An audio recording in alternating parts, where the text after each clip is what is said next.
Hey guys, welcome to another video of MaxiAspie, and today I'll be talking about what is Autism Friendly Cinemas. So Autistic Friendly Cinemas actually began autistic friendly screenings in 2011 when they first tried it with the film Mr. Popper Penguins. It was trialled over 40 sites and it had over 3,000 viewers who went to the event. So a lot of people might be thinking, okay, but what does an autistic friendly screening entail? And as you may or may not know, a lot of autistic people have a lot of sensory overload, sensory processing that can affect their interaction into the day-to-day world, but also when they're watching things, or if they're going out, or if they're going to a restaurant, or if they're going into a place of work.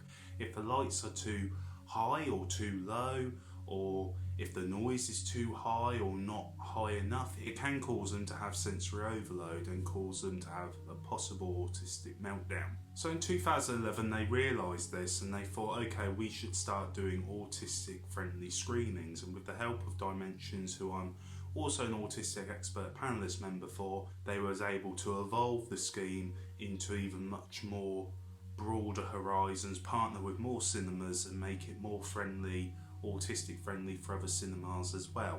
And at the end of 2018 they had at autistic friendly screenings around 400,000 visits. So from 2011 to 2018 I think they did incredibly well.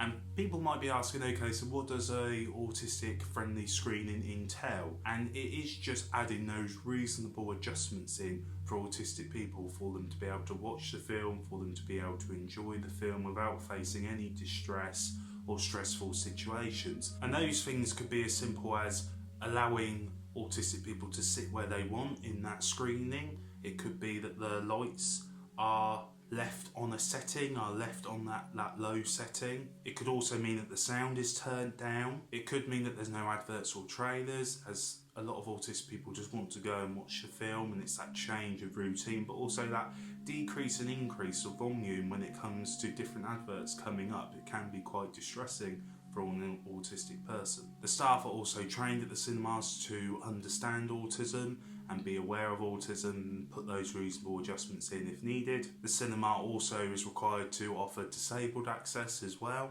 There's also chill out zones at autistic friendly screenings, so if the film does get too much, there is a zone where you can just chill out and then come back into the film if you wish to do so.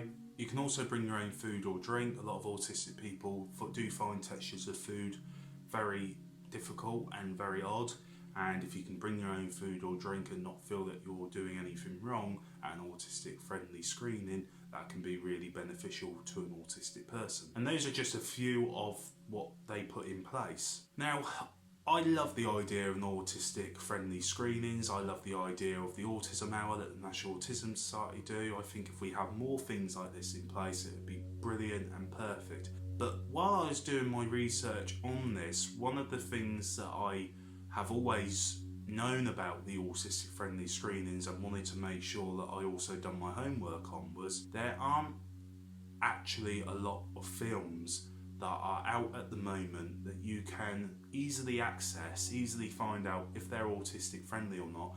And if there is a film, a lot of the films are aimed towards not people my age, not people in the teens, but probably people that are still at younger schools and young children. And again, which is fine because it really helps and it is really beneficial to that child and the parents. But also, when we grow up, we also want to still go out to these cinemas and watch the films and have that experience as well. And I feel like where the autistic friendly screenings are going wrong is there's not a lot of films that cater to an older audience, an older demographic of autistic people that want to go to the cinema and watch films, because it still affects them in that way as when it did when they were younger. But it's also the accessibility, because as I was doing my research, I searched up 3 cinemas where it was listed on the great work that Dimensions UK do. They list all the cinemas that are autistic friendly, but they also do list the films that are available on autistic friendly screenings at the moment. And I think they do a massive brilliant job of introducing that, but I think the cinemas need to introduce more autistic friendly screenings, as at the moment I don't feel there's enough. And if there are some screenings out there, they're not easily accessible, because as I went to all these cinema websites, there was only one website where I could actually find a filter for autistic friendly. There was only 2 films listed, and all the other cinemas I tried to search autistic friendly screenings on, I could not find. So if I was going to that cinema, I wouldn't know if there was an autistic friendly screening there or not. And I feel that needs to improve. So what I really want out of this video is the awareness of autistic friendly screenings, how good they are for autistic people, but also it needs to change of how accessible it is and how frequent they are. And we also need to make sure that the films are diverse enough for the audiences that are going to go into the cinema and watch the films. And that would be my 3 biggest takeaways from that, because I think that if that was to improve, that number would be up and up and up, and a lot of people would feel more comfortable going to the cinema. But guys, you tell me what you think down below. Tell me if you agree, tell me if you disagree, tell me what you think down below. It always means a lot. Please feel free to subscribe, that always does help. It's only a button, please click it. And guys, thank you for watching as always.